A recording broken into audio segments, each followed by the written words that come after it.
Welcome to this evening's celebration of 25 years of Prison Legal News. My name is Meg Fiddler. I'm a civilian non-combatant. I'm not a lawyer, nor have I ever been a prisoner.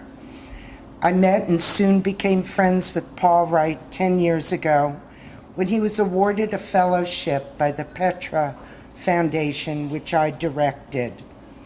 The foundation honored Petra Toll-Shattuck, who grew up in Germany in the shadow of the Third Reich, came to this country to work as an au pair, and stayed on to graduate from law school with high honors while raising a family, and to devote her life as a teacher, scholar, lawyer, and activist to advancing human rights. When Petra died young and suddenly in 1983, the foundation was created to recognize and encourage unsung individuals who were making distinctive contributions to the rights and dignity of others by taking risks and persevering without the safety net of personal privilege or institutional support. Paul Wright was named a Petra Fellow for his extraordinary work from behind bars for 13 years on behalf of prisoners' human rights and civil liberties. In 1973, Petra wrote, "The problems I see in America are fundamentally the problems of a mass democracy, in which people have lost the feeling that they can influence the government, and in which there's so much social and racial conflict that it is very difficult to make the old mechanisms work. Still," she wrote, "I believe that if we work to put our politics to the test of our ideals and our values, which we spell out so clearly in the Constitution and the Bill of Rights, that there would be progress, and that's what we should struggle for." Right now, I'm honored to introduce someone who has put his politics to the test of those ideals and values.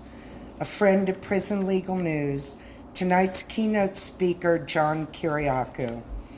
John is a decorated veteran of CIA counterterrorism operations and the only CIA officer with the guts and integrity to publicly confirm that waterboarding was used to torture detainees in the so-called War on Terror, for upholding his sworn duty to support and defend the Constitution of the United States. He served almost 2 years of a 30-month prison sentence. John.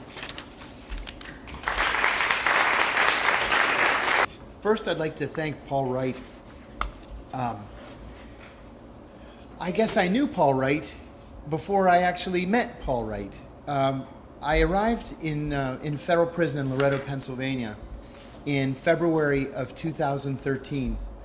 And after a day or two in prison, I got a nice note from Paul Wright saying, "We have this publication, it's called Prison Legal News, here's a 2-year subscription." And I figured I would be in prison about 2 years. I thought, okay, well, that was nice. I'll send him a thank you note. So I sent him a thank you note. And then I sat down to read Prison Legal News. And Prison Legal News literally changed the course of my incarceration. It changed the way I looked not only at my own incarceration, but at the issues of mass incarceration and what a lot of people, myself included, call the prison industrial complex. It opened my eyes to issues that I otherwise would never have been exposed to. Issues as fundamental as those of civil liberties and human rights. I joked with Paul when we spoke in Seattle a couple of weeks ago that the first thing I would do when my Prison Legal News arrived was gather about a dozen different guys in my cell, and we would read the news in brief out loud. I would read it out loud about things that stupid prison guards around the country have done and gotten themselves into trouble. And we would sit and laugh, oh, these stupid prison guards. Oh, this one raped a guy in the walk-in freezer, and So we would kind of make ourselves feel better by jumping on these prison guards. But that was just for fun. Prison legal news actually was a very serious thing for me, because it showed me what really was the most important thing, not just about the publication, but also about the Human Rights Defense Center. I said in Seattle that I speak a lot all over the country, and I know my topics well, and so I generally tend to wing it. I couldn't wing it with my Seattle address, and I didn't want to wing it with this address either. And I was thinking to myself, well, why is it that I'm so much less comfortable talking about this issue? And after thinking about it, I realized that it's because this issue is so important. And I think I hadn't really thought through why prison legal news was so important to me personally. The conclusion that I came to was that it's important because when you're in prison, you really are all alone. I mean, you may have friends and relatives on the outside, but in prison, life just stands still.